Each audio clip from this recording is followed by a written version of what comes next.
Da cor da troca. Da cor do diálogo. Da cor da política. Da cor dos dados. Da cor da juventude. Da cor da educação. Da cor do legado. Da cor das mulheres. Da cor do futuro. A Voz da Cor, o podcast onde vozes diversas se encontram. A voz da cor. Olá, sejam bem-vindas, bem-vindos e bem-vindes ao A Voz da Cor. Eu sou Thales Nota e hoje sem minha parceira Gabriela Araújo, mas muito bem acompanhado. Neste episódio, vamos falar sobre as lideranças femininas negras no Brasil e suas trajetórias, conquistas, desafios e revoluções silenciosas e nem tão silenciosas assim. Mas antes eu vou apresentar as nossas convidadas. A Janiele de Paula é mestre em gestão pública pela FGV e atua há mais de uma década na liderança de políticas públicas e impacto social em escala, com trajetória reconhecida no terceiro setor e no setor público, onde foi gestora no sistema penitenciário do Maranhão. É membro da rede de líderes da Fundação Lehman e conselheira do Fundo Brasil de Direitos Humanos e líder no Columbia Women's Leadership Network. Comunicadora, palestrante e articuladora, tem se dedicado à construção de alianças intersetoriais para o fortalecimento do Brasil e para a presença de lideranças mais diversas nas posições de alto escalão. Também estamos com a Kelly Batista, que é mãe, esposa e gestora pública formada pela Unifesp. É presidente da Fundação Umbi, LinkedIn Top Voice e colunista no site Mundo Negro. Também é membro da rede de líderes da Fundação Lehman, vice-presidente da Cruzando Histórias, conselheira da Rede Brasil do Pacto Global da ONU e Columbia Women's Leadership Network de 2025. Sua missão é criar oportunidades e espalhar inspiração. Kelly, Jane, que honra receber vocês aqui no podcast A Voz da Cor. Vou passar para que vocês cumprimentem nossos ouvintes, mas eu já peço para vocês fazerem uma audiodescrição e complementar caso a gente tenha esquecido de algo importante. Você pode começar, Jane? Posso! Que coisa boa esse papo. Eu, quando tô na mesma mesa que Kelly, eu já sinto que venci na vida. E ainda acompanhada de você, Thales, uma pena que a Gabi não tá com a gente hoje, mas sei que em breve também a gente vai ter outros papos, aí a gente pode se encontrar. Eu sou uma mulher negra de pele escura, tenho cabelos crespos cacheados, na altura dos ombros, com bastante volume e uma cor mais clara nas pontas. É uma alegria grande estar aqui com vocês e obrigada por esse convite. Deu pra ver que é mineira também, né, Jane? Ah, verdade. Uai, eu nem tinha soltado nenhum uai, ou soltei e não percebi. Que bom que o meu sotaque denuncia, eu amo. Boa. Eu acho que Cossês denuncia, Jane. Foi isso. Foi isso, a gente pega no ar, gente. Bom dia, boa tarde, boa noite a todos e a todas. Eu me chamo Kelly, eu sou uma mulher preta retinta, tô com o cabelo preso e trançado. Tô muito feliz de estar aqui. Eu e a Jane, a gente esse ano tem vivido uma grande história juntas e a gente pode contar isso ao longo do tempo. E a gente já morou 15 dias juntas, então eu me sinto muito íntima dessa mesa. E Thales, que bom estar aqui. Mando meu abraço pra Gabi. Espero que numa próxima vez a gente possa se encontrar aí. Com certeza, com certeza. Bom, eu quero começar esse episódio de hoje com uma frase da potente Maya Angelou. Abre aspas. Você só é livre quando percebe que não pertence a lugar nenhum. Você pertence a todos os lugares. Fecha aspas. Observando a trajetória de vocês, vemos que vocês ocuparam diversos lugares e ocupam diversos lugares, sejam públicos, privados, institucionais, sociais. E essas conquistas, elas têm um valor de liberdade? Como é que vocês enxergam isso? Queria ouvir um pouquinho de você, Kelly, e depois a gente pode passar para a Jane, para entender se essas conquistas todas estão num lugar de liberdade, às vezes é uma liberdade conjunta, como que você sente esses espaços? Boa. Eu acho que liberdade é uma palavra bem forte, né? Então, recentemente eu conversava com uma amiga minha 2 semanas atrás, que também está num cargo hoje mais alto, que talvez seja o mais alto que a gente consiga chegar, e a gente falava do medo de perder tudo, né? Do medo de errar e não poder continuar com o que a gente tem. Hoje, eu acho que é comum para todo mundo que vem da periferia, que está na periferia, que o nosso salário é compartilhado, que as nossas conquistas são compartilhadas. Então, a gente tem muito medo da falha. E a gente falava muito sobre isso e a gente até se emocionou, porque a gente chegou num lugar hoje que as nossas mães, as nossas tias, avós não chegaram. E como se manter nesse lugar? Então, quando se fala de liberdade, para mim, vem muito disso. Será que eu sou livre mesmo? Eu também estou aprisionada nesse sistema de manter essa vida que eu tenho construído, né? E se eu não conseguir manter, que vida que eu vou construir a partir de agora? Que virada de chave, que mudança eu vou fazer em cima disso? Então, eu acho que a minha reflexão tem partido muito disso. Sou uma mulher de mais de 40 anos e a gente sabe que também o mercado é cruel com o etarismo, né? Então, eu já tô aí na idade que as mulheres já começam a denunciar o quanto elas já não são mais tão necessárias dentro do mercado de trabalho, ainda mais sendo uma mulher negra. Então, são reflexões que eu vivo me perguntando, né? Eu acho que o sistema, ele nos aprisiona. É muito difícil falar de liberdade não sendo herdeiro. Então, óbvio que eu gostaria de ser uma pessoa herdeira e poder ser livre das minhas escolhas e poder empreender somente empreender, poder tirar o meu sabático, poder fazer coisas que me deixam prazerosas, mas hoje eu preciso me manter no mercado e me manter sempre performando. Então, eu não admito que eu tenha quedas de produtividade, de performance. Então, para mim, liberdade, nesse momento, eu não consigo falar dela com tanta tranquilidade, porque ainda não existe sendo quem eu sou hoje. Você enxerga essa liberdade também, Jane? Olha, é quase uma liberdade condicional, né? Se eu pudesse parafrasear aqui, guardadas as proporções. Eu achei especialmente interessante você começar com a Maya Angelou, que é uma das autoras que mais me toca o espírito, assim. Recentemente, inclusive, eu fiz uma dinâmica de grupo no trabalho e perguntei o que era sucesso para as pessoas da fala. E na minha resposta, eu bebi no pensamento de Maya Angelou, que é basicamente, sucesso para ela é gostar de si, gostar do que se faz, e aí vem a parte que me toca, que é gostar de como você faz. E por que eu estou dizendo isso? Porque, para mim, liberdade é o modo como se vive, e é por isso que é tão difícil alcançar. Ele não é o ponto final, é o próprio caminho. E ter liberdade como valor de vida envolve escolhas muito difíceis quando a gente alcança determinados espaços de maior privilégio, que toca um pouco no que Kelly traz. Por isso, isso não significa sair fazendo o que se quer. Liberdade não é, na vida adulta, pelo menos, não é sair fazendo o que se quer, mas a responsabilidade de escolher a si quando necessário. Talvez seja esse o ponto de liberdade que eu esteja perseguindo ao longo da minha trajetória. Porque completamente livre de escolhas é impossível viver. Mas qual que é a responsabilidade que eu trago para mim nas minhas escolhas cotidianas e que podem sim moldar pequenas diferenças no meu entorno?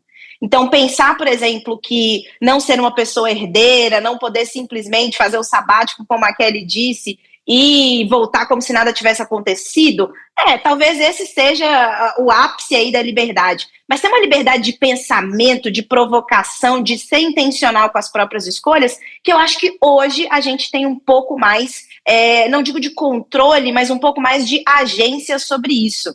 E até pensando, né, na minha trajetória e pontos de virada que conversam muito com esse valor de liberdade, eu lembro nitidamente de eu em 2017, depois de 11 anos como professora de língua inglesa, e um primeiro episódio de estafa, burnout, ou como a gente preferir nomear, voltando do meu intercâmbio profissional na Polônia, assim, porque inusitado é pouco, e eu sentei e me perguntei, ainda falei com a minha mãe, o que mais que eu sei fazer?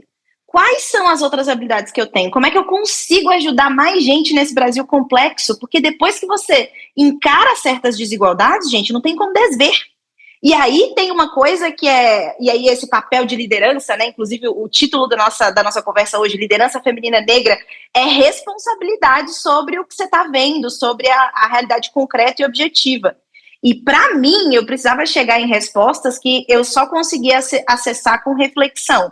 Chega uma parte da nossa jornada que não tem mais manual, que não tem mais receita, que a gente até procura pessoas mais experientes para dizerem como foi a experiência delas, mas que a gente entende que é no CPF que as coisas acontecem. Então, eu atribuo uma boa dose de liberdade a fazer escolhas mais conscientes, mesmo na não linearidade e na dificuldade que é tomar as rédeas da própria vida. E dificílimo, né? Muito difícil. E falando de coisas difíceis, a Jane comentou na última fala dela, Kelly, de um dos pontos de virada aí da carreira dela, de quando ela voltou desse intercâmbio, que ela entendeu. Se você fosse pensar ali o momento em que você voou sozinho, ou que você se jogou ali para ser livre ou para tentar esse processo que talvez no meio desse caminho coisas diferentes aconteceram, mas que momento foi esse, assim, ou momentos talvez que você se lembre e fala, pô, agora as coisas mudaram e eu preciso entender que agora eu sou uma nova pessoa, ocupo novos lugares. Que momento foi esse na sua vida? Boa, eu tenho aí pelo menos uns 25 anos de carreira, assim, eu comecei a trabalhar muito nova, então tem muita história de carreira. E eu fiquei pensando muito sobre isso, e várias pessoas me perguntam de momento de virada, e eu asseguro que foi a maternidade. Eu escolhi ser mãe, eu acho que também é um recorte diferente, eu quis ser mãe, e eu já tinha 30 anos quando eu tive meu primeiro filho, e a maternidade, quando você volta da licença, você já não é mais a mesma pessoa. A partir do momento que a criança nasce, você já não é mais a mesma pessoa, mas quando você volta, você já vê um mundo diferente. O mundo do trabalho. Se abre um portal na sua cabeça e você muda como sentimento, como líder, como que você enxerga dentro da empresa. E na minha segunda gravidez, que eu quis de novo, né, porque não contente, continuaria querendo, viu, gente? Adoro ser mãe. Poderia ter outras. Eu pedi demissão na minha licença maternidade. E aí eu acho que foi a mudança de chave. Porque além de não me enxergar mais naquele lugar e não me enxergar naquele discurso, eu via que eu não ia ter um crescimento de carreira ali. Eu brinco, né, que algumas empresas a gente tem que matar os líderes para a gente poder subir. E não tá no meu projeto de vida perder meu réu primário, então não ia matar ninguém. E aí eu pedi demissão na licença maternidade, já tinha mais de 10 anos de casa numa multinacional, e as pessoas me taxaram de louca, eu fui muito criticada. E isso foi a virada de chave, porque quando eu via meus filhos, eu entendia que eu não queria mais viajar o tempo todo, eu não queria mais perder as festas de escola, eu queria ter tempo com eles, trabalhar mais perto, não queria mais, né, eu que estou em São Paulo, tem a questão do deslocamento que é insano, então e para isso eu não precisava ter tanto dinheiro, então eu saio de um lugar para ganhar 40% a menos, né, isso em 2019, num movimento arriscado de carreira, que foi super arriscado, o segundo movimento não deu certo, e até se encaixar demorou, mas porque eu vi que aquilo não me servia mais. Então eu acho que em alguns momentos da nossa vida vão acontecer coisas que a gente não vai se enxergar mais, e é o tal do portal que se abre, né? Então eu gosto de falar isso, que foi um movimento de coragem. E óbvio que não precisa ser uma maternidade, mas eu me sentia muito, muito acomodada onde eu estava, com o cargo que eu tinha. E eu não almejava um cargo maior. Até o momento que eu falei, não, eu acho que eu sou um pouquinho mais que isso. Eu acho que eu consigo ir um pouco além. E fiz esse movimento muito pelo desejo de estar mais perto da minha família. É adoecedor, né? Eu acho que em alguns momentos a gente toma algumas decisões, eu acredito que vocês também já tomaram decisões, que você acaba adoecendo. Depois da minha saída, eu acabei adoecendo, pensando que eu tinha feito uma coisa muito errada, e aí óbvio que o dinheiro estava envolvido, mas até eu me reencaixar demorou. Mas hoje eu vejo isso como uma mudança de chave na minha carreira, assim. E hoje eu falo que eu não tenho medo de mais nada. Né? Então, eu não sou apegada mais em cargos e salários, e eu posso fazer uma transição de carreira, assim como eu troco de roupa, assim como eu mudo de cabelo, porque eu perdi esse medo que eu tinha, porque eu achava que eu não era suficiente em outros lugares, e hoje eu me enxergo suficiente em qualquer lugar que eu possa escolher, assim, então acho que foi a grande virada de chave aí. Eu vou aproveitar esse momento, então, para você explicar um pouquinho para os nossos ouvintes sobre a Fundação Umbi, que eu acho que agora faz todo sentido. Conta um pouquinho pra gente. Eu acho que nessa mudança aí que deu tudo errado e foi se encaixando, eu falei que eu não queria mais trabalhar no terceiro setor em 2020, eu estava me recolocando em outras áreas, e aí eu recebo uma mensagem no meu LinkedIn de um headhunter falando sobre a fundação. E aí, enfim, não sabia o que era. Não, eu sou uma pessoa formada em tecnologia no ano de 2004, então desde 2004 eu não tinha mais contato com tecnologia, porque eu fui para outras áreas. E aí, bom, tava precisando de dinheiro, as outras áreas que eu tava vendo não tava dando muito dinheiro, falei, deixa eu entender o que é. A fundação, ela é fundada por um empresário, né, enfim, o Fabrício, que hoje ele é CEO da Prosus, que é um grupo mundial de tecnologia, tem mais de 100 empresas, e ele é um homem baiano que tem o sonho de mudar a educação do país, assim como outros empresários, e ele tinha criado a fundação, mas a fundação ainda não estava deslanchando, tinha 2 funcionários e um grande sonho de levar tecnologia para todos os jovens do país. E esse foi o desafio que chegou na minha mesa não, no meu computador, porque a gente estava em pandemia. E aí eu falei, acho que eu consigo tentar alguma coisa. Vim como coordenadora, sem recurso, sem estratégia. E aí comecei um trabalho de formiguinha. Eu vou fazer 5 anos na fundação agora. Eu gosto de falar que eu sempre tive carta branca para trabalhar na fundação e eu acho que isso é muito difícil hoje dentro das instituições, até porque dentro do terceiro setor, as grandes instituições são lideradas por homens e homens brancos. Eu acho que isso não é um recorte para segredo para ninguém. Algumas são lideradas por mulheres e também mulheres brancas, né? Mas aí eu acho que já tem aí um recorte de diversidade. Mas eu vim para a fundação com a carta branca de fazer acontecer. Então, nos últimos anos, a gente vem tratando com tecnologia e inovação, se afunilando. Hoje a gente oferece educação e tecnologia gratuita para desenvolvimento de alunos e professores dentro da rede pública para quase 5 milhões e 500 pessoas no Brasil. Então, hoje eu tenho um time de quase 20 pessoas. Para quem tinha 2, eu falo que eu venci na vida. Então, a gente cresceu muito nos últimos anos, né? E um time diverso, porque eu tenho gente em vários estados do país. A gente se mantém no remoto, que é uma grande dificuldade ainda, mas performando no remoto, mesmo depois da gente ter voltado para o novo normal, eu considero uma grande vitória. E a gente tem um sonho maior. Eu chego na fundação, a gente com bot no WhatsApp, oferecendo aulas para alunos de 6º ano, muito ali manual ainda. Hoje a gente tem plataformas, inteligência artificial, oferecendo aulas para alunos, desenvolvendo conteúdos para professores. Hoje a gente já está atendendo mensuração de impacto dentro de municípios no país com gestores e secretários. E o sonho grande é fechar toda essa cadeia e chegar no Ministério da Educação e chegar em toda a educação do país, tendo produtos de tecnologia para todos os players da educação e gratuito de qualidade. Eu acho que o mais desafiador para mim hoje é manter a qualidade no gratuito, porque hoje a gente tem aí um mercado de edtechs crescendo, né? Hoje a educação é um grande produto no mercado, então a gente tem gente nascendo o tempo todo oferecendo serviços, porém cobrados, né? Então hoje a gente segue aí no gratuito para toda a rede pública do país. Então a fundação é isso tudo e um pouco de tudo isso nos últimos anos aí. Muito e hoje eu sou a incrível. presidente, saí de coordenadora a presidente, né? Caí. Fui indo.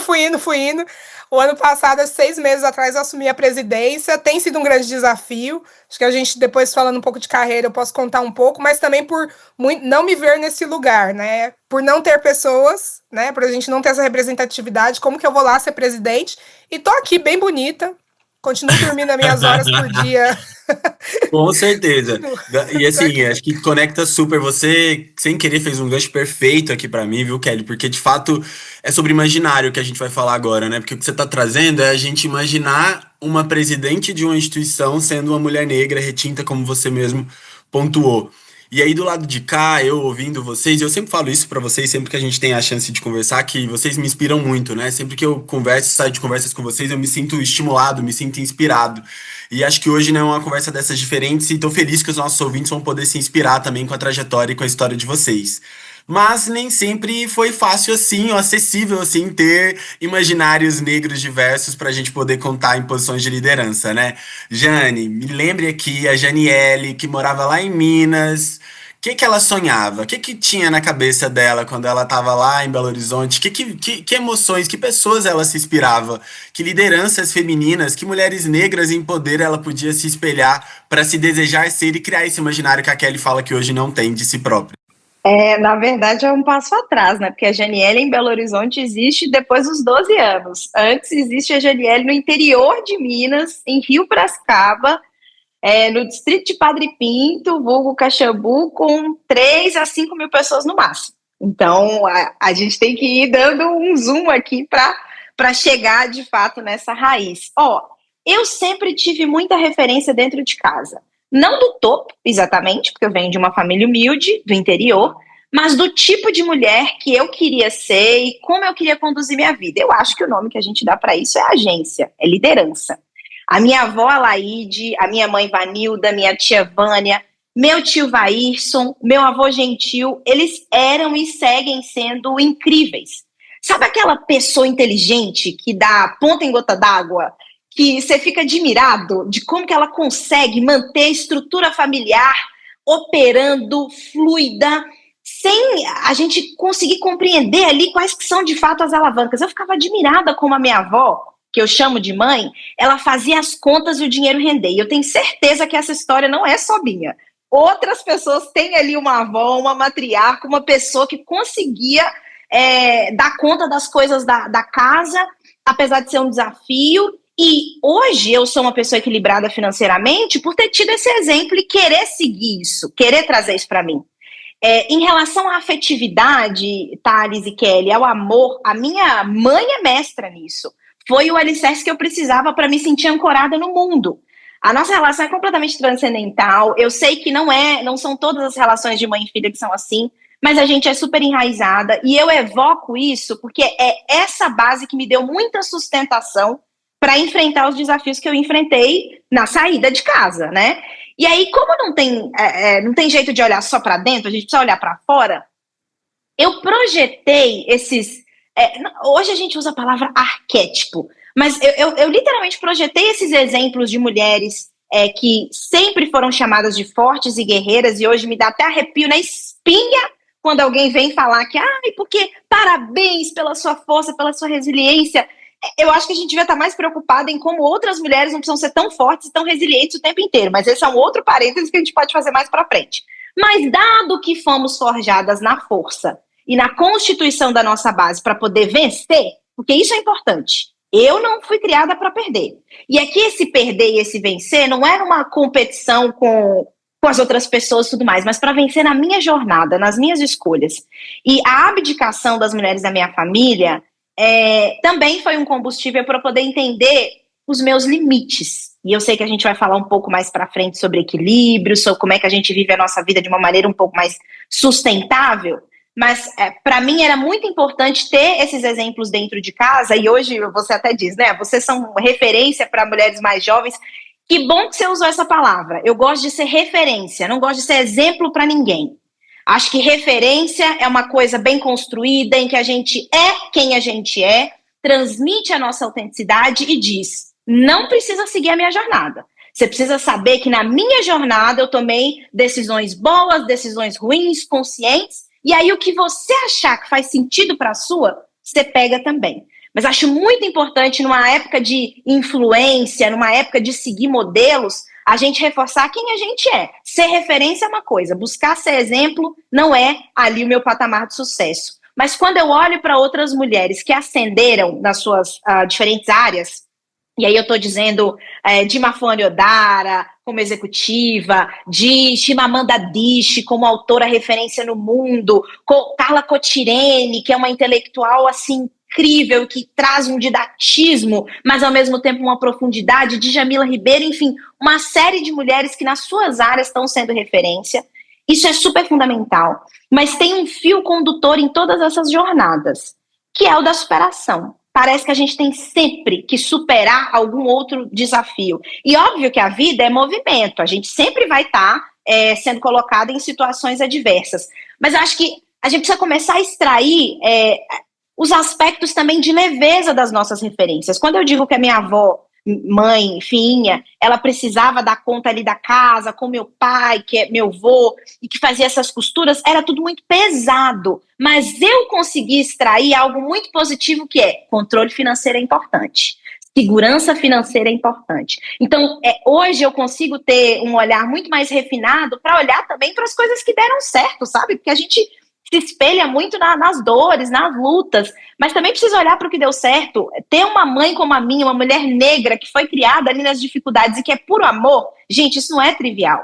Nós, mulheres negras, infelizmente, somos forjadas muito ali na praticidade, no pragmatismo, em resolver, em fazer e acontecer. Pouco se atrela mulheres negras à doçura, à suavidade, a esse cuidado que não é um cuidado imposto, mas um cuidado escolhido. Quando Kelly diz, eu escolhi ser mãe, que coisa bonita. Então, ser referência como liderança negra, para mim também é ser referência nas coisas que estão dando certo, naquilo que a gente pode usar para pavimentar o nosso caminho, inclusive em comunidade.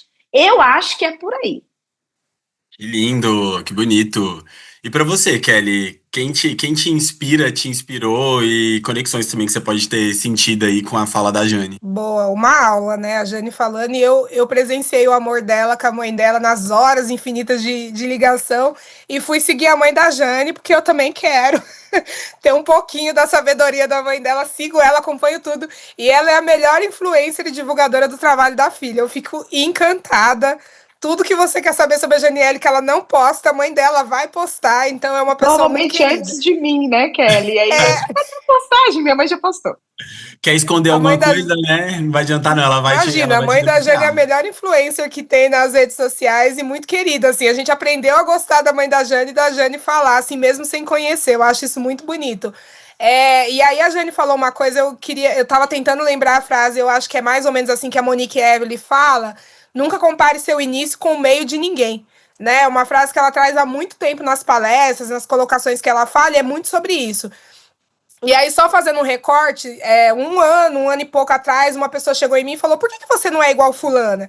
Que faz palestra, viaja, tem as redes sociais ativas, sabe aquele estereótipo de mulher perfeita? Eu falei, porque eu trabalho, né? Eu preciso levar sustento também para minha casa, compartilhado, né? Meu marido não me deixa ser herdeira ainda dele.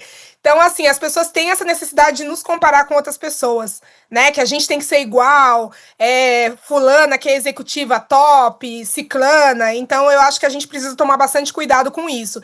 E a minha história vem muito de perto da Jane, né? Minha família também vem de Minas, de mulheres fortes que vieram para São Paulo nos anos 70 para sobreviver numa situação de extrema pobreza.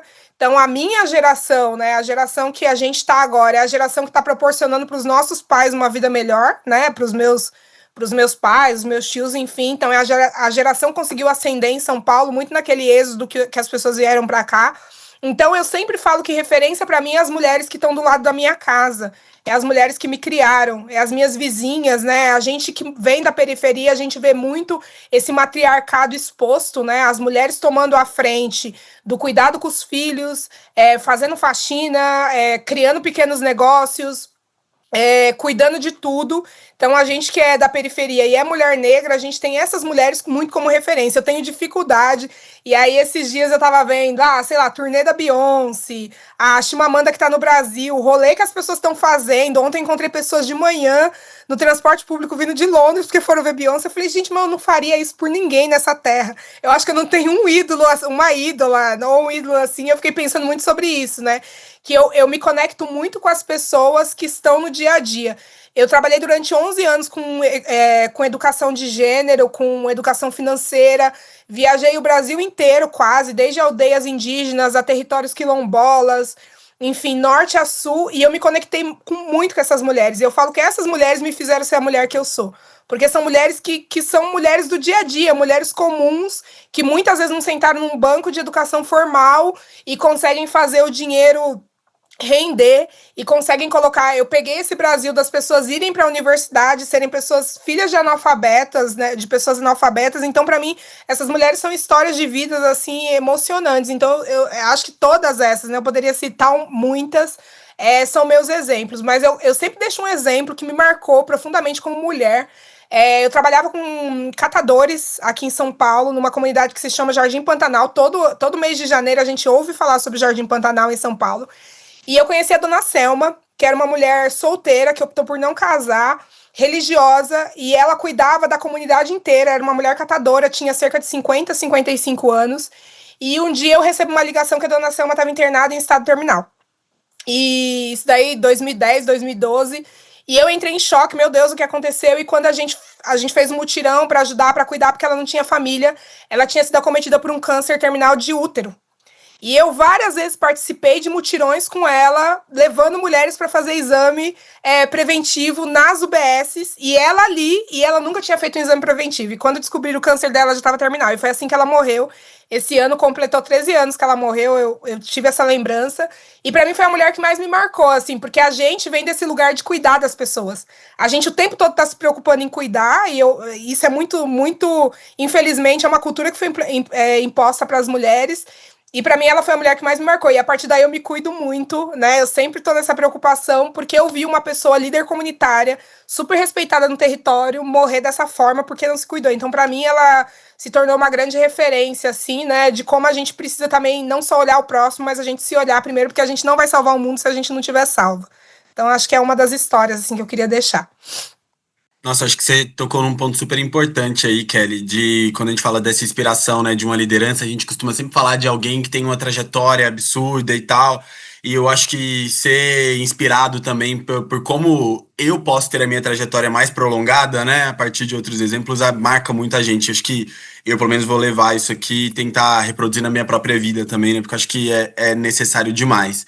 Acho que até conectando esse ponto com outro ponto que a gente já tinha aqui para abordar com vocês, vou até antecipar aqui um pouquinho, que é da pesquisa Mulheres Negras na Liderança, que mostra que 57% das executivas negras são a única liderança feminina onde atuam. Seja ela aqui como a Kelly e a Janiele que estão conversando com a gente, ou seja, como essa líder comunitária catadora que a Kelly acabou de contar pra gente, né? E aí eu queria perguntar para vocês sobre essa solidão, às vezes, nessas conquistas, né? Esses espaços meio solidários, quando a Kelly fala que ela é a primeira mulher a chegar nesse espaço, quando a Jane vai falar de toda a família dela e como ela consegue hoje estar no espaço que ela tá, e como ela olha para essa família hoje, né? E o espaço que ela tá, até de distâncias mesmo, afetivas e físicas, que você precisa se colocar para conseguir vencer e que se te deixa distante dessa rede de apoio que tanto pode te ajudar. Quais são os principais desafios em ocupar esses espaços? Podem ser desafios de saúde, enfim, mental, social, familiar. Como que foi para você, Jane? Como tem sido, né? A palavra da vez, um desafio. Ó, isso é uma culminância. A Janiele, gestora de políticas públicas, ela não foi construída ontem. Eu trabalho desde os 15 anos, me lembro muito nitidamente qual foi a minha primeira ocupação. Eu fui professora voluntária na escola do meu bairro, na periferia de BH, e na sequência monitora de língua inglesa no FISC, que foi onde eu recebi uma bolsa de estudos do meu tio e honrei e tentava tirar as melhores notas para poder fazer jus àquele investimento não só de tempo, mas de expectativa que a família nutria, né? E a gente sabe que no futuro essas expectativas viram autocobrança e aí a gente precisa cuidar. Mas essa Jane foi construída como gestora pública lá em 2011, quando eu me juntei com 6 jovens, peguei um microfone, um chapéu Panamá, pus uma mochila nas costas e fiz uma expedição política pelas 27 capitais do país e o Distrito Federal. E aí eu soube o que era a palavra política pública, porque eu acho que até então eu vivia a coisa da política pública, pensar na universidade pública, mas eu não nomeava isso. E nomear é muito importante, né? Dizer o que é aquilo. Eu fui picada, gente. Nesse momento nasceu a Jovem Líder, que vocês estão vendo hoje, que hoje aí é gerente de articulação, de mobilização, que conversa com os setores amplos para poder emplacar questões importantes e estruturantes no país, mas que definitivamente construiu um percurso, de certa forma, solitário. Acho que tem um aspecto de capital social que a gente, muito mais puxado para o termo na sociologia, tá? Que a gente fala pouco, que é uma das coisas que foi meu tema de pesquisa, inclusive, na minha dissertação de mestrado, na Fundação Getúlio Vargas, mas que fala muito sobre o que não é herdado na nossa comunidade negra, que é rede de contatos, que é ter pessoas estratégicas que vão te ajudar a chegar onde você precisa. E por que é solitário? Porque, primeiro, parte de você identificar. Aliás, antes de tudo, vai ter que ter seu esforço e mérito, que é uma palavra muito mal colocada, mas que sem isso a gente não chega. Isso é base. Se não tiver esforço para poder fazer alguma coisa, vai ficar difícil. Mas não é o suficiente. A gente sabe que tem condições externas positivas que precisam acontecer e oportunidades que, no geral, vêm via pessoas estratégicas. E aí entra a questão de rede, como que a gente precisa pensar essas estruturas, ser mais intencional e tudo mais. Então, ver essa pesquisa, Thales, de mulheres na liderança negra não me surpreende nem um pouco, porque para quem começou ali como monitora e hoje está num cargo de gestão, numa posição de gestão, que também acho muito importante enfatizar que é transitória, como todo cargo que você vai ter nessa vida é transitório. O que vai fazer diferença é o que você faz enquanto você está naquela posição. Coisas que você constrói, com quem você constrói, entregas sólidas, as relações. É isso que vai fazer diferença, porque cargo passa. E ter essa mentalidade te blinda, te traz a famosa resiliência, que é eu estou no páreo, a despeito de qual é o meu cargo da vez, eu faço diferença, eu tenho essa agência, eu tenho essa liderança em mim. Mas uma coisa que me destaca, me brilha os olhos, na verdade, é pensar que, muita gente me pergunta, né, como é que você alcança o equilíbrio entre missão e trabalhar com impacto social, etc. A primeira coisa é nomear o que é equilíbrio pra gente. Porque, no geral, a gente passa uma vida vivendo conceitos alheios, normalmente importados de pessoas que não têm a mesma realidade que a gente. Eu prefiro trabalhar com o conceito de equilíbrio dinâmico, que é um pouco mais multidisciplinar, que fala sobre equilibrar no movimento. Sabe aquela coisa da bicicleta? Se você para, você cai? Mas se você se mantém no equilíbrio, as coisas vão fluir? E por que equilíbrio dinâmico para mim faz mais sentido? Porque é impossível, humanamente impossível, segurar todos os pratos. E, primeiro, você vai precisar priorizar de tempos em tempos. E uma outra visão que eu me baseio bastante, é um conceito que eu adoro difundir, que é o da antroposofia. Esse conceito ganhou mais notoriedade com Rudolf Steiner, mas ele fala principalmente da ciclicidade da vida, mais precisamente da vida dividida ali em ciclos de 7 anos. E isso dialoga muito com um mantra pessoal, que é me perguntar: o que essa fase da vida quer de mim? Toda vez que eu estou no momento de transição, de encruzilhada, de grandes decisões, eu me pergunto: o que eu quero e consigo dar e receber nesse momento? Parece que eu estou distanciando muito do assunto da solidão da mulher negra, mas na verdade não. Eu já estou falando de estratégia de sobrevivência e aplicação prática. Hoje eu sou mentora de carreira, não só porque isso é uma excelente fonte de renda, mas porque não dá para todos os desafios que eu vivi, a forma como eu usei para superar, os tropeços e as lições duras ficarem guardadas só para mim, gente. A gente precisa começar a democratizar sucesso e fracasso. Precisa ser mais vocal sobre trajetórias realistas. E outra, porque essa coisa de construção de liderança tem método.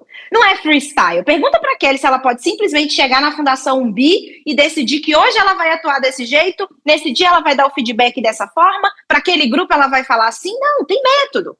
Não é só feeling, embora muitos estudos até de publicações da Harvard Business School mostrem que é importante sim você combinar habilidades técnicas com competências emocionais, com autoconsciência, autogestão e até de intuição que fica por minha conta. Mas esse aspecto de pensar a liderança de uma forma mais completa, a ciclicidade da vida, o que as fases estão pedindo de nós, nos ajuda a ser mais generosas e compassivas com os nossos momentos de dificuldade. É solitário liderar porque normalmente, você não tem método, você não tem receita. 2, nós mulheres negras estamos muito ocupadas em tentar fazer o nosso e muitas vezes sobra pouco tempo para compartilhar e socializar o que vem dando certo e o que não vem dando. E o terceiro é porque tem uma imagem de liderança que a gente construiu na sociedade brasileira, que é uma imagem que não se altera, que não sofre afetação. E isso é completamente fora da realidade, desconectado. Eu jamais escolheria para mim mentoras ou mentores que não viveram a realidade daquilo que eu quero aprender ou viver. Por isso que a coisa do coaching de carreira ficou tão banalizado no Brasil, né? Porque as pessoas vão buscar uma referência de algo que está super distante da realidade delas. E isso afasta e deixa a gente sozinha. Hoje, eu consigo ver outras mulheres que, como eu, também estão em posições gerenciais e de diretoria, que sim conseguem ter certo manejo e navegabilidade para estar nesses espaços de poder, mas porque elas escolheram ampliar o espectro de área da vida dela. A gente tem pelo menos 12 áreas na vida. E a carreira é muito, muito importante. Vocês estão ouvindo de uma pessoa que foi workaholic a vida inteira. É muito importante, mas são as outras áreas que muitas vezes vão dar sustentação para a gente se manter firme na liderança.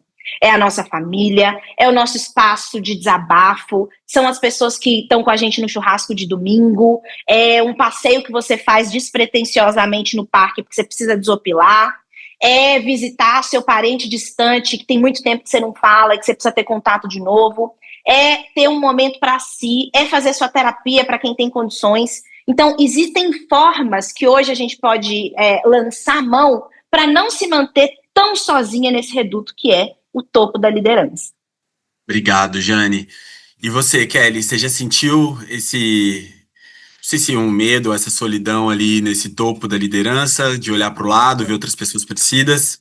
Bom, depois da aula da Janiela, eu não sinto mais nada. Vou para casa. Mas, Thales e Jane, eu venho de uma geração que eu via que liderança é solitária. E eu ouvia isso de mulheres, assim, isso daí lá nos anos de 2010, 2009, né, eu nem era líder ainda, então eu venho desse movimento de que, olha, liderança solitária, você vai caminhar sozinha, seus pares vão estar competindo com você, né, já vinha desse bombardeio dessas pessoas, que é como elas foram forjadas como líderes lá, na década de 80, 90, e quando eu chego eu já pego esse mercado. E aí a gente tem que construir as nossas formas de liderança. Eu sei que dá exaustão, né, que foi o que a Jane falou, dá a sensação de nunca a gente tá bom o suficiente para aquele papel, mas do meu lado eu escolhi que eu posso fazer o que dá. E aí é muito engraçado porque eu dou não para várias coisas, né? Como eu falei, eu não vou salvar o mundo, e eu preciso ter saúde para salvar os meus e para salvar os meus filhos e para me salvar. Então, eu ainda me gabo que eu posso ter minha saúde mental aparentemente intacta. Não sei se isso é possível no Brasil, mas eu ainda acredito que eu tô bem mentalmente, então eu espero continuar assim pelos próximos anos. Óbvio que tem aí os altos e baixos, mas a gente sabe que essa realidade não é a realidade das mulheres que chegam no topo, em especial das mulheres negras, né? A gente tem muito esse papel de ter que se esforçar o dobro, porque no fim do dia é tido que a gente não tá decidindo nada, que quem tá decidindo são os homens, que a gente tá ali na capa do relatório, que a gente tá naquela foto do board, mas as decisões mesmo centrais são feitas em salas, em quadras de beach tênis, ou em outros locais que não tem mulheres, então a gente também fica aí querendo se impor. Eu venho também numa geração que mulheres, para serem líderes, tinham que bater na mesa, não podia demonstrar sentimento, e isso é exaustivo, então você tem que... E aí, no fim, você replicar o papel de um homem, né, na liderança, porque, olha, se você não for forte, se você demonstrar seus sentimentos, ninguém vai te valorizar. E a gente sabe que nos bastidores é bem complicado. Porque sim, a gente é silenciada, sim, na tomada de decisão, e aí eu falo em todas as esferas, muitas vezes a gente não é convidada, mas você mostrou aí a pesquisa, né? A gente sabe que a liderança feminina ela vem crescendo, que é uma verdade, mas a gente precisa entender qual que é a tradução real, né? Se a gente está crescendo com saúde, se a gente está crescendo realmente da forma que precisa. Que área que a gente está crescendo, como que a gente está crescendo, né? Porque também se você faz uma lupa nas áreas onde mulheres são líderes, normalmente não são nas áreas de exatas, né? E aí a gente puxa esse podcast para uma outra discussão das áreas de STEM, né? Das áreas de matemática. Por que mulheres não são líderes nessas áreas e são líderes em outras, né? A gente é promovida só para cumprir a meta de diversidade ou realmente a gente é promovida porque a gente tem uma voz de atitude? Como eu disse aqui, eu tenho carta branca para trabalhar, sempre tive aqui na fundação, mas eu sei que não é a realidade da maioria das pessoas. A cada escrita que eu faço, a cada texto que eu publico, eu recebo um monte de direct, de mulheres que estão em liderança, de mulheres que, pelo amor de Deus, vamos tomar um café, vamos conversar, porque eu estou vivendo isso aqui. E são mulheres de cargos altos de empresas grandes, tá? Não estou falando de empresas melhores. Então, a gente tem que entender como intencionalmente a gente realmente ocupou esse espaço e também não ocupar esse espaço, que é o que eu sinto muito na disputa. Porque a gente sim disputa entre nós. A gente vê muito, eu vejo muito isso, assim, eu tomo muito cuidado em decisões que eu tomo, em palavras que eu falo, para ver se eu não estou disputando com outra mulher. Porque eu fui ensinada que outra mulher ali parecida comigo, ela vai tomar o meu lugar. Então, involuntariamente isso acontece, então eu tomo muito esse cuidado, e sempre colocar outras mulheres juntas, né? Eu tenho uma rede de network muito grande, assim, que eu posso levantar a mão e contar com algumas pessoas, e essas pessoas também podem contar comigo, e é isso que eu tenho feito, para não cair nessa exaustão, para não cair nessa solidão na liderança, porque senão a gente adoece. E, como eu disse, não é um plano adoecer, é um plano continuar saudável e liderando. Por favor, né? Por favor, pra gente poder ter outros episódios, pra gente chamar aqui vocês, conversar sobre outros assuntos, como a gente tá vendo, tem muitos assuntos aqui na mesa. E as duas falaram sobre a necessidade da rede, quando a gente tava falando de liderar com outras pessoas, seja na hora da referência, ou seja agora.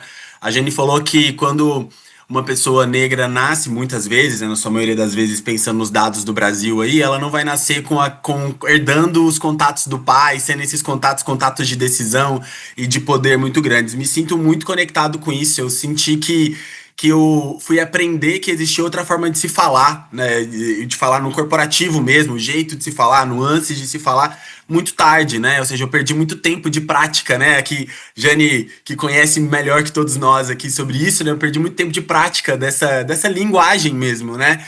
E aí eu queria conversar com vocês que estão em outras redes muito potentes, seja a rede de líderes da Fundação Lehman, como também agora, mais recente, a Columba Women's Leadership Network, que vocês duas entraram e queria ouvir esse processo, até que vocês moraram juntas aí, né, que vocês estavam contando como é que foi esse caminho que a vida cruzou vocês e cruzou mais uma vez aqui nesse podcast, não por acaso. Queria começar com você, Jane, contando sobre o poder dessas redes e se elas de fato fizeram diferença na sua vida, na vida da Kelly também quando chegar a vez. E se quiser explicar um pouquinho também como tem sido essa jornada, fica à vontade. Ótimo. Essas redes fazem muita diferença, mas sabe o que faz mais diferença? Ter tempo para se dedicar às conexões que são feitas naqueles espaços. Uma das coisas que eu mais sinto falta no meu dia a dia é ter uma agenda que contemple outras necessidades minhas, seja no trabalho, mais na carreira, mas que possam vir não necessariamente da minha fonte principal de trabalho. E as redes, elas ajudam a gente não só a sustentar, a chegar em posições de mais destaque, mas elas são compostas por pessoas que estão vivendo dilemas parecidos com os nossos e que muitas vezes a gente nem sabe, porque você não tem tempo para puxar um café, para ir no jogo do beach tênis, não é a sua realidade atravessar a cidade para poder conseguir almoçar com aquela pessoa. Então, a gente precisa desmistificar um pouco o que é a rede na prática, né? Agora, que elas são poderosas, elas são muito poderosas. Hoje eu já não sei quantas redes eu faço parte, rede da Motriz, do Instituto Identidades do Brasil, além das que você mencionou. Aí temos também a Forbes Black Community, que a gente está tentando entender até agora o que se desenrola dali.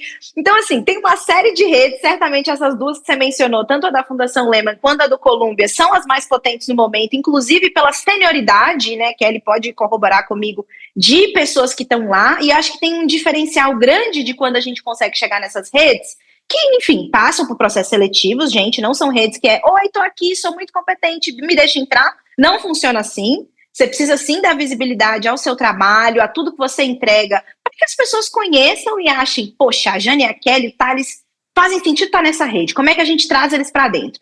Pensar criticamente na nossa carreira e na nossa jornada, não como uma vitrine, mas uma forma das pessoas se conectarem através daquilo que a gente já entrega e às vezes a gente só não comunica. Então, nesses espaços, para mim, tem sido muito potente, principalmente esse agora, do Columbia Women's Leadership Network, porque a gente está falando de uma rede específica para mulheres. É, de uma certa forma, uma rede pioneira no Brasil, porque vem apoiada com a chancela da University of Columbia, também do Global Center do Rio de Janeiro, mas mais importante, quando você entra na rede, você vê que são mulheres do cotidiano, que sim, estão em posições de alta gestão, a maior parte delas, se não todas, mas que são mulheres com os mesmos desafios. A gente fez recentemente uma roda no último encontro do Columbia, em que a gente falou sobre as diferentes nuances de dar visibilidade para o nosso trabalho, de não ser atravessada, principalmente por homens no nosso entorno, que no geral levam os louros sobre aquilo que a gente deu o sangue para poder construir. Ou seja, a gente está falando, Thales, aqui de problemas do cotidiano, só que divididos em mesas estratégicas. E essa ambição, esse interesse é algo que eu sempre digo, não só para mentoradas, mas para as minhas pares, que mesas que você quer sentar? Que mesas que você identificou que você não faz parte? Porque já que as decisões já são tomadas a despeito de nós, eu pelo menos tenho que ser crítica em saber onde é que eu quero estar, em que espaços que eu quero ocupar. E essa coisa de ocupar tem menos o lugar da militância, que eu respeito, o ativismo acho super importante, mas mais o lugar da presença consistente de permanecer. Entrar muitas vezes, eu lembro até de um episódio, uma premiação que o humorista Paulo, ele falou que muito difícil ganhar pela segunda vez, mas é permanecer. Essa coisa da permanência vem muito forte para mim, porque às vezes você entra em uma rede, poxa, vamos falar do Columbia, 430 mulheres, a rede da Fundação Lehman, mais de 500 lideranças, acho que muito mais que isso, você tem ali pessoas disputadíssimas nos principais cargos do país e do mundo, mas estar nesses espaços sem se sentir uma impostora, estar nesses espaços com o conforto de estar na própria pele, sem ter que performar a cada 2 segundos, é muito difícil. Porque uma coisa é essa performance corporativa que você inclusive mencionou aqui, que é uma postura institucional. Muitas vezes nós somos porta-vozes das instituições que a gente ocupa. É importante ter essa representação muito bem centrada e canalizada, calibrar mesmo.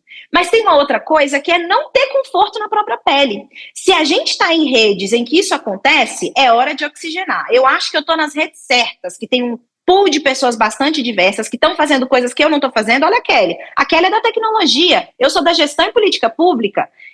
É essa complementariedade que você só vê quando você está nas redes certas. E tem um outro lugar da rede, que muitas vezes a gente comenta pouco, que é como é que ela realmente impulsiona a gente a chegar no famoso lá. Não tem uma escada, gente. É muito mais um mosaico de composições, de estar nos eventos, de conversar com as pessoas, de se colocar à disposição também para resolver junto problemas que o outro pode estar passando.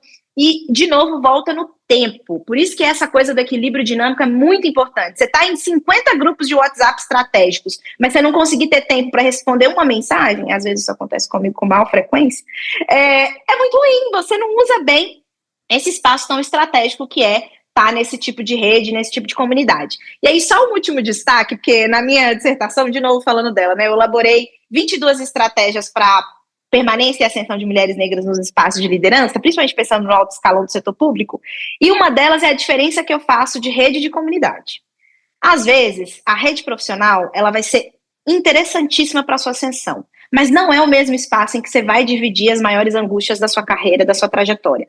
Também ser estratégico em que é espaço de comunidade, e normalmente eles são espaços menores, não é uma grande sala com um monte de gente, é importante, porque uma liderança vulnerável é também uma liderança que se coloca para aqueles em que confia. Confiança é a base das relações. E muitas vezes a gente se sente só porque a gente não sabe exatamente em quais fóruns a gente consegue ser um pouco mais vulnerável, consegue trazer mais as nossas angústias. E ser estratégico em relação a isso também é super importante. Porque não dá para fazer isso numa sala com 100 pessoas. Mas dá para se conectar na sala com 100 pessoas e descobrir quem ali pode te fortalecer no seu corre. E que você também pode fortalecer de volta. Nossa, amei esse do rede, diferente de comunidade, viu? Anotei aqui. Anotei algumas coisas, inclusive.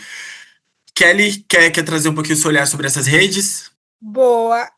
Eu não participo de muitas redes. Acho que eu falei isso recentemente com a Jane. Acho que a gente estava no Rio, eu comentei isso. Eu seleciono muito por onde eu ando, onde que eu me conecto, porque eu sou muito intensa. E muitas redes te adoecem. Eu já saí de redes porque era uma grande terapia coletiva o tempo todo falando sobre as nossas dores. E eu tenho uma dificuldade, não que eu não olhe mais as nossas causas, mas hoje eu tenho meu plano de desenvolvimento individual, eu quero aprender a olhar estratégia, eu quero aprender a ler cenário, eu quero me conectar com pessoas que têm visão de futuro, que estão olhando para 2050, para eu conseguir convergir tudo isso e levar a fundação, e levar a minha vida, e levar os meus trabalhos para esse lugar. Então, quando eu já tive muita dificuldade com isso, e eu comecei a perceber que eu estava adoecendo com problemas que não era meu e que eu não ia resolver. Porque, sim, as pessoas são adoecidas em todas as questões. E aí, e foi me dando muito medo, sabe? De eu errar, porque a gente sabe se o homem erra, ele tem a segunda chance. Se eu errar, eu não vou ter a segunda chance. Como que eu vou me portar se eu estiver adoecida? Então, eu tomo muito esse cuidado, né? Então, eu evito algumas discussões, exatamente por eu não ter poder de decisão nessas discussões. Então, hoje eu estou em redes que são estratégicas pensando na minha carreira. Então, estou no Humans com a Jane agora, que a gente está na turma de 2025. Há 5 anos eu estou na rede da Fundação Lehman, que também eu me conecto com pessoas que fazem sentido, são mais, a Jane falou, não sei se foi 500 as inscrições, mas acho que a rede Lehman deve ter mais de 700 pessoas. É impossível você conhecer todo mundo e conseguir se conectar com todo mundo, mas quando eu preciso de alguma coisa eu falo, fulano sabe fazer isso. Ou quando eu preciso de alguma coisa eu mando uma mensagem para alguém e falo, quem que você me indica para eu conversar? Então a gente também tem que tomar um pouco de cuidado, porque as redes elas também adoecem, né? Porque você acaba se envolvendo óbvio que a gente se envolve emocionalmente, você não consegue salvar todo mundo que tá ali. Então a gente precisa também ter essa questão. E celebrar, sabe, Thales? Eu não celebro muitas coisas, acontece muita coisa no meu ano, e aí eu lembro que quando a gente fez o módulo agora do Columbia em Nova York, que a gente ficou junto, eu vi a emoção e as pessoas celebrando por estar ali. Eu não tinha virado a minha chave. Para mim, eu estar ali era consequência de quem eu sou. E aí muita gente falou, nossa, foi, sei lá, 500 inscritas, eu conheço fulana que se leva não sei aonde, não tá aqui. E eu falei, nossa, eu tô aqui, né? E eu até então não tinha me dado muita atenção. Então a gente também celebrar tá nessas redes, eu acho que faz parte. Porque é muito automático, a gente acha que as coisas acontecem no automático, e não é assim, teve um processo seletivo, teve uma escolha, teve uma banca julgadora, e eu até então, muitas vezes eu tô nesses lugares e falo, é normal tá aqui, eu tô aqui porque eu, né, tô construindo uma história pra estar aqui, então também tem que tomar um pouquinho de cuidado porque eu não celebro tantas coisas. Normaliza, né? Normaliza. Isso é muito importante mesmo. Gente, aqui eu poderia ficar horas aqui conversando com vocês, porque eu tô aprendendo horrores aqui. Mas nosso episódio já tá chegando ao fim. Pra gente encerrar esse momento, vou fazer aqui uma brincadeirinha. A nossa produção pegou uns trechos de alguns textos que vocês já publicaram ali. Agora é a hora que a gente vai ver qual é o texto que eles pegaram. E queria só que vocês, já impulsionadas por essa citação de vocês mesmas, se despedissem dos nossos ouvintes, seja complementar alguma coisa que você lembrou daqui ou que você deixou de falar ao longo do processo, ou só dar um recado mesmo para quem está ouvindo e quer se inspirar em ser uma liderança como vocês, porque, como você bem disse ali, a frase da Monique Evelyn, né, ou Kelly, nunca compare o seu início com o meio de ninguém, e eu acho que aqui vocês deixaram muita clareza e muita honestidade de onde vocês estão nessa trajetória. Vou começar com a citação aqui da Jane, muito legal, que a gente viu aqui no LinkedIn dela, que era: não romantizem o trabalho com propósito. Se o seu trabalho não te oferece autonomia, conexão ou perspectiva de crescimento, talvez seja a hora de repensar. Isso, porque viver é estar no movimento. E muitas vezes, quando a gente vem para o impacto social, políticas públicas, trabalho em escala, a gente sucumbe à pressão do propósito e esquece que precisa se manter lá, que precisa permanecer saudável. A provocação que eu faço para quem nos escuta, e para encerrar este belíssimo podcast, é: qual é o propósito da vez para você? Muito obrigado, Jane. Agora, para Kelly, abre aspas. Colocar mulheres no topo sem garantir influência é mudar a paisagem, mas não a estrutura. Essas minhas frases, né? O povo deve me amar por aí. Mas eu acho que é muito isso, né? A gente precisa incentivar a presença de mulheres em espaços de decisão, tomadas de decisão e liderança, para que as empresas realmente transitem com narrativas de inclusão. A gente vê que isso ainda é uma falsa narrativa e a gente precisa de ver ações concretas, né? Que rompa esse paradigma de que mulheres não podem estar no topo, performando e liderando como os homens. Então, acho que é isso. Muito obrigado por essa conversa tão potente, transformadora e necessária, Kelly e Jane. Estão super convidadas já aqui. E foi uma honra contar com vocês. Esperamos que esse episódio inspire outras mulheres negras e todas as pessoas comprometidas com a equidade a se movimentarem por mudanças reais. Este episódio foi roteirizado pela Juliana Ribeiro, com revisão minha, Thales Nota, e da Gabriela Araújo. A produção foi do Jefferson Pereira e a edição é da Toro Áudio. Você pode ouvir A Voz da Cor no Spotify, Amazon Music, Apple Podcasts e no YouTube. E claro, siga a gente nas redes, @Instituto_da Cor, no Instagram e TikTok. Até a próxima!